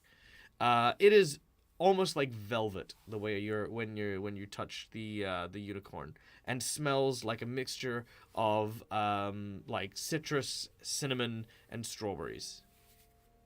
Oh. I didn't hear You- a whispering you voice and from your- the back of your head. We need to drink. Ah! Now I am immortal. Okay. But yeah, you'll be well taken care of here while we're out. She smiles and nods. Oh, and before I forget, I did promise you that I was going to reward you for saving my life. It is not much, but please, take these. They may be of some use to you. My father gave me this in case I found danger. She hands to you what looks to be a feathered fan made of goose feathers. Ooh. It is inlaid with like sort of a gold handle that is beset with a large sapphire jewel. Ooh. Ooh. Who's I'll take it if no one else is stepping up for it. Hey, you still need a weapon to use. Or, That it's is not a actually weapon. true. I do not have a weapon. But it's not actually a weapon, I don't think. Well, it's a What is it? self-defense tool. Oh, okay. Simply say the word away. Or she gives you a different word, but it's in Tianese, but it effectively is the same word as away. And then strike the air with the fan. Then if you say hither or come hither and strike the air with the fan, it will then draw the air in. Ooh. Maybe that would be good for Turo. I could have definitely find many ways to use that. Well, It could also pardon help me. with your act, It is too. it is entirely just for self-defense, to repel people that may need to be repelled, or to draw things closer in case that is of some. I feel like that's just the benefit of it. But be careful, because it is the only one of its kind. So maybe not using it in a show. I mean, perhaps, but this is more my thanks. You may use it however you deem fit. I just more wish to err you on the side of it is quite the rarity, and I would not be able to get you another. All right. Well, travel Thank safe. you very much. Yes, thank you. She bows deeply and will excuse herself. The unicorn licks Throvrek's, the brow of Throvrek's head before leaving as well. Actually, also speaking of cannot be replaced, do I have? Is there any replacements for my rapier here? Sure, you may have just a standard regular rapier that is available. I here. could fix it, maybe. When we're back, when we get back, All right. we don't have the time for that right now. Okay. But thank you for the offer. All right. So if we were having that conversation in my wagon, the entire time we're talking, I'm fidgeting with my tarot deck. Mm-hmm. Yep, just kind of rolling the deck in your hands. What does it say? I'm not casting cards. I'm just fidgeting with it. Yeah. Oh no, Arturo asked that out loud. He's like, "So what's gonna happen?" Oh I'm yeah, not it's doing a been reading like a whole 'cause 2 days. as I'd like to reiterate, we have a 2-hour know. session, Sean. I know. I wanted to. That is, I want. Oh, you do it on I will purpose. take. That was you know what? purposeful. You know what? I will take this moment while I am looking for my next soundtrack to discuss the difference between what I'd like to call baiting a delay versus uplifting an accelerant. An accelerant is taking a scene and helping it move forward. These are often very, very good as they encourage people to step up, take the center stage, and move a story in a direction that it is going. There is also the bait delay, which, if taken seriously, this situation not, it basically just is a, cool, we're just going to kill time and kill time and kill time. Sometimes those are good, especially when my doorbell rings.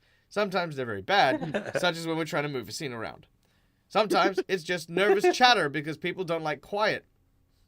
And the first person to mutter is Neil. No, stop it. Quiet. It's too quiet. I'm going insane. But it's okay. Silence is actually very powerful, and it always provides an opportunity. Like for example, that opportunity with Arturo was really good because it gave Walter an opportunity to do stuff by inquiring about Walter's stuff. So just FYI, it's a good tool, but needs timing. Okay. Mm-hmm. So, they're fine. No, the boys are fine. I'm actually delaying because I needed to find music, so that was why I went through that. Yay. Okay. So, See, Delane did time that. to use. yeah, another good point. Finding ways to fill in that silence. Now, working together, you quickly make your way across the countryside, atop your valiant steeds as you make your way, following the instructions left by the town mayor as to how to get to the Hermitage. You take the time to discuss certain things, and we are going into what I like to call a campfire scene. A campfire scene is where we are traveling for a large period of time, and our party gets to know each other a little better, should I say. So, I'm going to start by proposing a question, and everyone responding what their answer might be to that question. I'm also going to invite chat to ask questions in chat, and we will select one of these, two maybe if we've got time, and we will address them as well. So, my question, while we're accruing other questions, is this. It has been some time since you've met up with Mistress Dusklight. She is in your rear-view mirrors for the most part, and she doesn't seem to be with the Celestial Menagerie, at least not directly for now. Do you feel as though maybe she's set her sights on sabotaging you? Or was it truly a circumstance of random chance that led both circuses to be in Abberton at the same time? So, we're going to go around, starting with Throvrek. What do you think? Pre-planned sabotage or pure coincidence? Well, the thing is, I've never actually met this Mrs. Dusklight, only in passing, and I'm sure you all have your experiences and whatnot. And but back where I'm from, if you want to take over someone else's clan, you take them out and you merge them into your own. So you kind of take out everyone who fights, and then you just kind of take everyone else into your own. So you have more people in your clan, and then you have more people to go out scavenge food, which means you have more food, more treasure, etc., etc., etc. I'm sure this is how you non-scaly people work. He's also Throvric makes a slight smile at Maisha.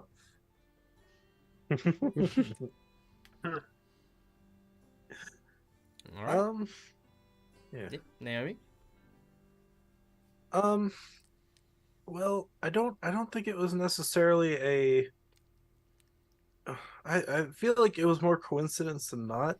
It's just the fact that they were there and seeing us made them feel that, you know, that we were kind of encroaching on them. But I don't feel like there's any, because I have no ill will towards them, just Mistress Dusklight. Because they kind of act that way based on what she was wanting. So I don't like that's I kind of didn't like when thinking now when Danica first was like kind of throwing, well, not really throwing her weight, but you know, in the sense of she was trying to prove she was better than us. You know, I think they were just proving like it would have been better if we were to stay there, you know, and when she thinks that we betrayed them. I don't think, you know, anything of that. Because since they were there before we got there, if they were going to betray us, or if they were coming after us, they probably would have gotten there after we showed up. But since they were already there doing it, maybe they thought that we were encroaching on them. So they were just defending their territory. Fair enough. Maisha?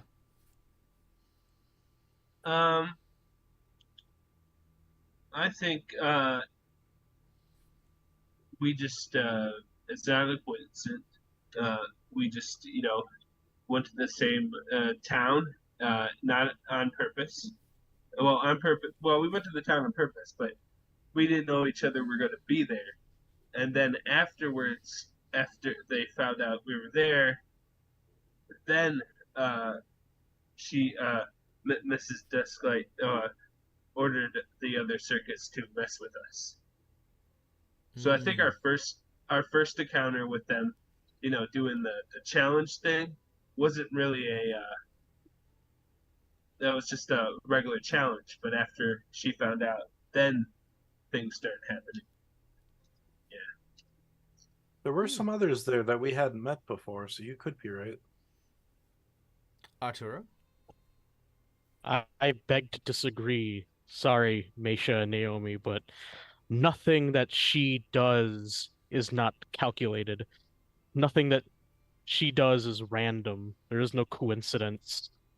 I feel like she had planned it, at the very least, to belittle us and insult us, and where it went from there could have just been an escalation, but I feel like she wanted to upstage us to throw us in the mud. And well, the first day we met, she kind of got her wish. So yeah, I think she was trying to stir up trouble. I don't think what she does is an accident, or what happens around her is an accident. All right. Walter? I don't think us being in the same town at the same time was a coincidence. I feel that she's very much aware of the choices she makes and what's going on around her. I think the circus was brought here at the same time as ours, but I have a feeling it was more to compete one circus to another, to show us up professionally. And then things escalated from there on a more individual level between performers, as their performers, I think, the impressions still hold quite a bit of animosity for our departure. All right, Holland. Probably a bit in the middle. Because I know we effectively rushed to town because of the druids initially. So we got to this town ahead of schedule. So either she knew and was purposely delaying, which is why they were just doing the little acts in town. And if I remember correctly, that first time they were surprised to see us arrive. Mm-hmm. They weren't expecting. Helena, you know, because this is just something that I think your character would like understand. There is also something to be said about potentially they would have come through town, performed, bled all the people dry, and basically gone, oh, cool, the circus was amazing, and then a second circus shows up. They're just like, we're not going to go see the circus. We literally just went and saw a circus. So you being hurried on, together with them already being there and stuff like that, that's kind of like ticking in your brain. Yeah, because the other bit is, I'm wondering if, well, she's got this plan. She might also be playing it very close to her chest because the people that she's sent to town are also the ones that are most agnostic to us. It's not like Arturo's family and all that sort of stuff, or Naomi's parents. It's the people that have sour grapes over us having left. With the exception of possibly Echo, who just likes to mess people around. Yeah, any opportunity he has, he'll take. Yeah. True. All right. You discuss long and hard as the day proceeds onwards. The night also grips quite easily as you spend it in the woods. It's a bit cold, but the fire keeps you warm, and some good food, of course, warms you up from the inside, as we then prepare for the second day. It is around dawn when you arrive on the coast. The sounds of the beach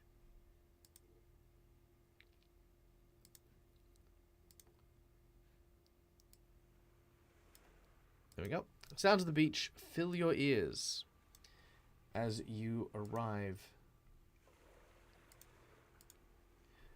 This wide ledge that you happen to be on is 50 foot above the inner sea, but is nonetheless splashed with the sprays of the strong, salty smell that comes from any oceanside location. Two buildings hug the cliff wall closely. One made of stone, blackened in places, as if several spot fires had occurred, and the other quite beautiful and well tended to. Let's share our map here with you guys. There we go. All right.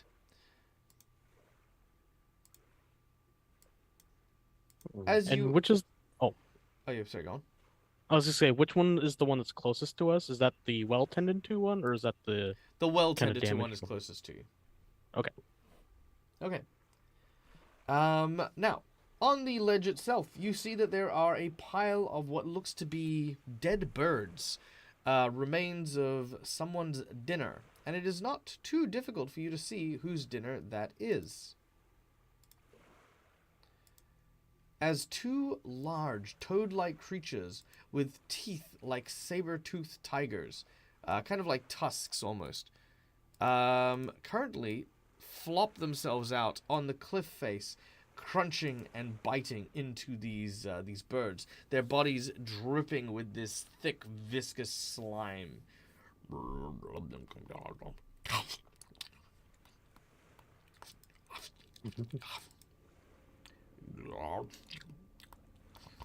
think we should just be able to leave them alone if they're just eating.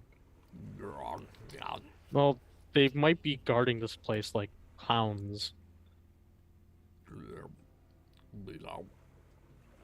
Hello, I'm Throverick. Are you here to protect this area, or are you just normal animals?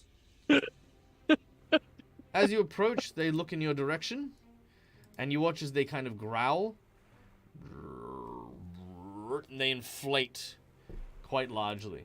Yeah, I'm pretty sure they're here to protect the area. We're gonna It's go. a safe bet. All right, we're gonna go into initiative as these frogs leap into action. Walter, you are up first, followed by Arturo, Mesha, the two creatures, Harlanot, Throvrek, and then Naomi and Callisto. All right, Walter, you're up first.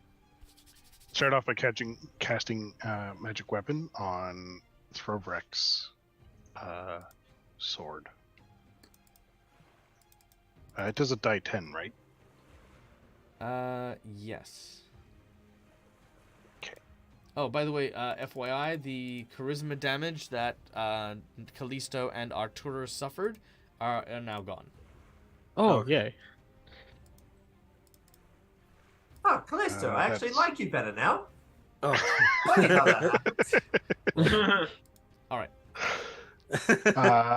And then I'm going to follow that up with a guidance on Throvrek. Nice. Your magics once again pull from the cards as Throvrek feels a surge of power. Both your your weapon is now magic, and you are now blessed by the guidance spell. As we then move to Arturo. All right. I'm going to run up to him and try to trip him.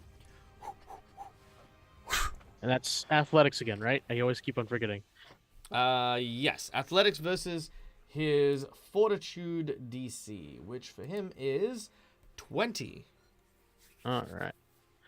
Oh, and I cannot roll it on him. I forgot. Oh. 21. 21, that is enough. He will indeed be tripped. All right. And as he's flopping over, I'm going to run my rapier through him. All right. Hopefully, if I hit. Okay. And that's the second attack action, right? Because the trip is the first. Correct. Okay. I've got you. Oof. Never mind. That is a failure, unfortunately. As you go to stab the slippery slime that is around him, deflects your blade. I need you to make me a reflex save. Oh yeah. Also, is there a bonus to prone? Sorry, Is there a bonus to attacking a prone enemy? I that's forgot. already been applied. It's already applied. Okay. So reflex save. Yes, please. Okay. It did not work. Let me try that again. There we go. Oh, You fall prone. great. The slime. I tripped him and then fell too. Yeah, the slime under his body makes it difficult to move around. Your body flips from under you, and you fall onto your back. Ow. Ow. Right, that's it.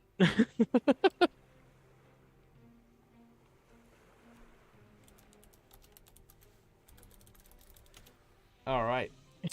Yep. Which then brings us to Mesha. All right. I'm gonna move. What's the black thing? What's the ring? That is the slime. Oh, okay.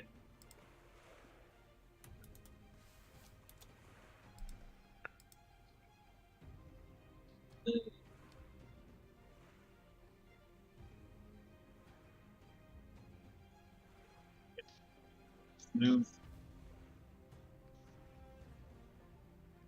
there. Okay, I need a reflex save from you as you rush over to that direction. Okay.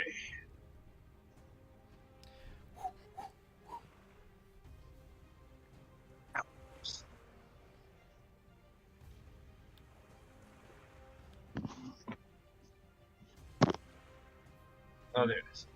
Yep. Yeah.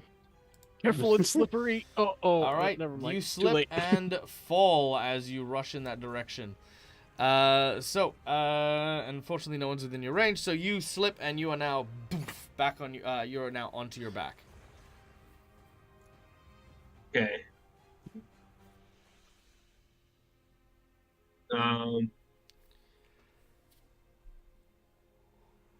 I try to get up again. Mm-hmm. So your second action, you are now going to rise to your feet. Not a problem. You kind of, ooh, okay. Yep. Okay, and then I'm gonna you frog, you're my enemy. You're going down. Yeah. Yep. So I get that +2 bonus to attack. Sure, Right? not a problem. Oh yeah. All right, you've spent your heroic action. You do have one more action. So you're gonna make an attack. Yes. Let's do it. Oh, actually, what are you hitting him with? My meteor hammer. Oh yes, cool. Yeah. It has range. Yep. Yeah.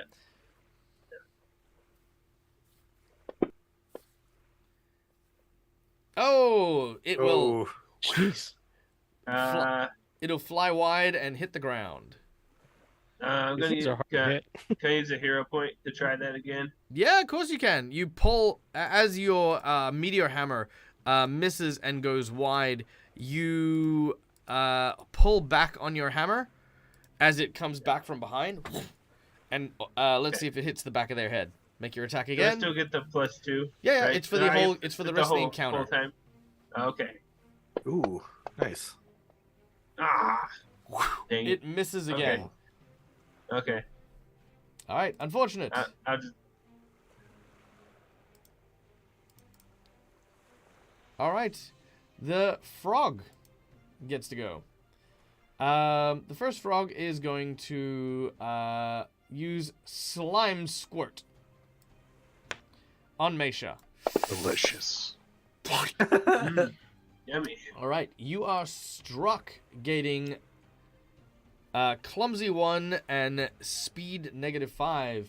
He is going to do it again. He's going to do it 3 times as he's just. Jeez. Ugh. Machine gun spit. All right. That is a second hit. Which is going to reduce you to clumsy 2, speed -10 foot. And last but not least. Oh, that is a miss. I'm going to use a jinx point and see if I can make that better. Do the same thing Misha did and just missed again. Let's see. That is another hit. All right. So you've got clumsy 3 and your move speed is reduced by 15 foot as you are covered in just this vile slime. Is it sticky? It is greasy. It's like lubricant. Oh, okay. Oh. All right. Okay. The other creature, which by the way they are called the Slurk, is going to tusk Arturo. Oh, that sounds painful. Oh, I don't like that. Jinx point!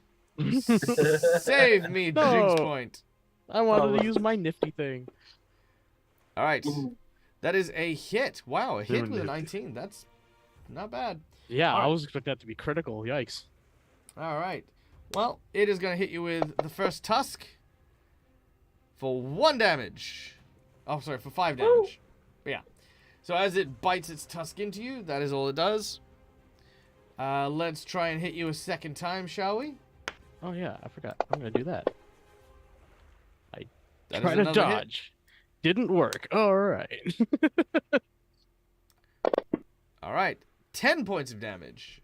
And third verse, same as the first, as another tusk comes through and will miss on an 18. Wow. Yeah, fair enough. I mean, Damn. fair enough, right?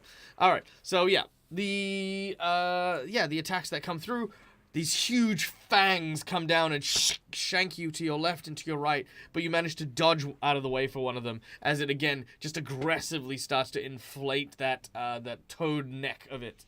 As Harlanot, we then go to you.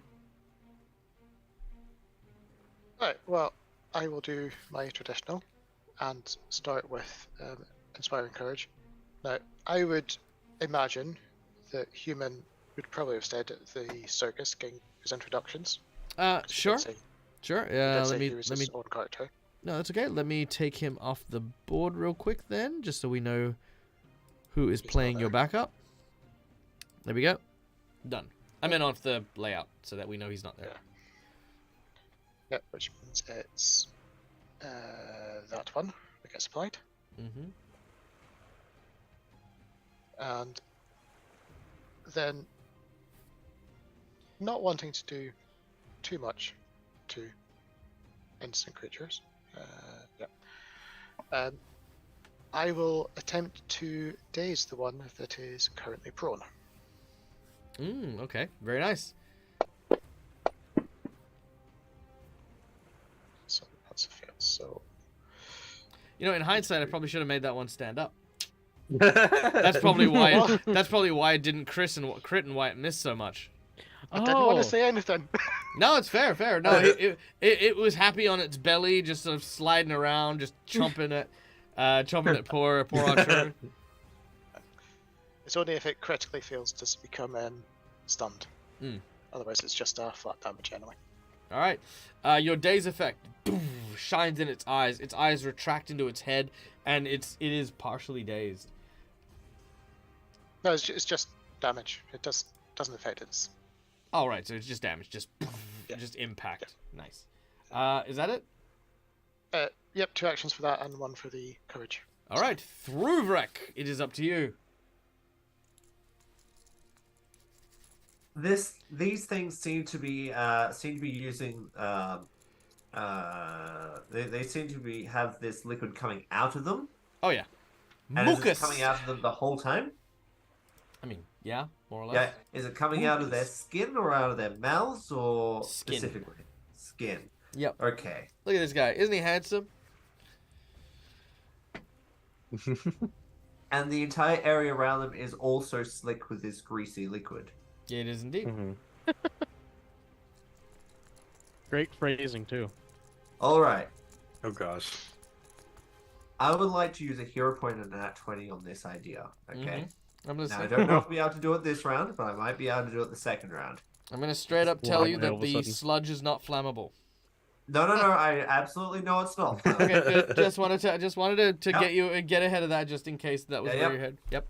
All right. Robert would like to move to about here at the door. Okay, I'm listening. Then he'd like to sprint at these 2 animals. Mm-hmm. And just before he gets to the toad, he's going to fall to a prone position and attempt to kick this one into this one, and try to hopefully kick them off the cliff, if that's possible. Interesting. Okay. I I'm will happy accept- to use an amount of hero points and the nat 20 to do so. All right. Well, I'll accept the hero point for the plan's instigation. So let's start with Yep. that. Okay, not a problem. All right. So there we go. So first hero point to get the plan going. You move Yep. around to line them up, and as you do so, you are now going to charge. This is going to require an athletics check to basically kick them, which of course, using the nat 20, perfectly fine on that one, which is of course a critical hit. As it does so, I need you to roll me a D8, please. A D8, of course. 6 isn't too bad. Okay, 1, 2, 3, 4, 5, 6. That one is on the edge. Let's see. 2, 3, 4, 5, 6. Okay, cool. So that is what's happened. So this one has gone in and bumped into that one to knock it off the cliff. And this one has gone 1, 2, 3. So there. So that is how they've both bumped into each other. One of them makes their way and is falling splish into the water. The other one is still there. So that is Robert your probably would have 1 ended action, up- 2 action, 3 action to use the athletics check. Yep, so Throvik probably would have ended up here, and he probably would have ended up prone. Well, I will need you to make me a athletics check as well. Yeah. An athletics Mhm. check? Yes, indeed. I thought it was reflex. How No, does no, a he's 20 work intentionally out? falling prone. Oh Uh, yeah, duh. Okay, yeah, so you're fine. You managed to stop and skid to a halt there. Easy done. All right, you guys watch as Throvrek zips around and manages to pinball one of the toads into the water. It falls in the water. It's happy. It just sploosh and then swims. Won't be able to come back up. But there you go. No worries, Bandicoot. We're going to be ending soon anyway, but have a wonderful rest of your evening, my friend. All right. Naomi and Callisto, it is your turn. Naomi seeing Throvrik do this, maybe it'd be the best option to try and push them off. So, Naomi has one command.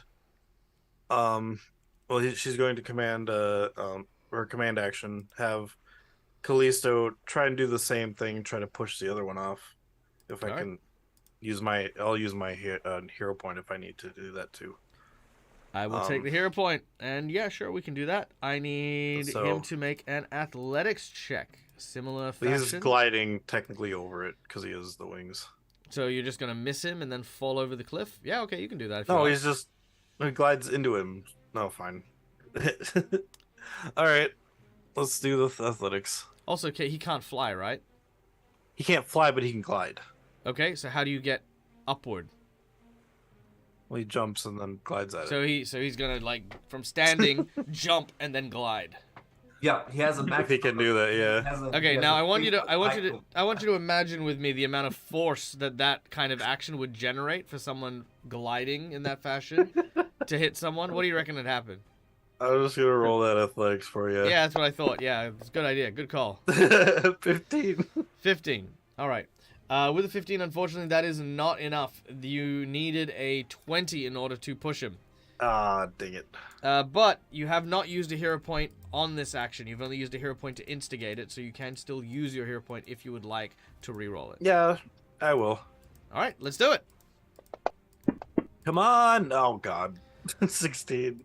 That is unfortunately not enough. You do get to that no. location, but you then you basically just land and fall Okay. down over there. Crap. So just being right next to it. I guess the second action would be to just have. Oh no, that is your two actions. You've moved and then you've attacked. Oh, right. Okay. Mhm. I guess third action would be I'm going to do the act together, and I'll. So he's prone right now, right? Yes, correct. Okay, yeah, it'd be technically an action to stand up. Dang it. Okay. So I guess from where he is, I'll do the act together, where I will, Naomi will cast Boost to Dolan, and then Callisto will try to attempt to punch him from on the ground. Sure, not a problem. So you've commanded, act together, and then boost Eidolon. Or boost Eidolon and then act together. Okay, cool. Make your attack. Okay, so he gets well, that's the damage, so yeah, I'll do the attack. Okay. Let's see how this goes. And it already minuses the stuff, right, since I'm prone? Mm-hmm. Okay, just making sure. That is cool. a hit. Sweet. Nice. I get +4. And then... Oh wait, that's the good one. I need the fire. Alright, very nice. And roll your d8 for me, please. As he takes 16 points of damage. 6. Alright. As it is kicked. 1, 2, 3, 4. It falls over the edge. But I'm going to burn a jinx point. Oh. As it burns a jinx point, a long, sticky tongue lashes out and grabs hold of Callisto. As it goes over the edge, Callisto is slipped and pulled over the ledge as well. It falls and splashes into the briny depths. The legs of Callisto stuck as it goes down. Naomi, as this happens, you can't breathe.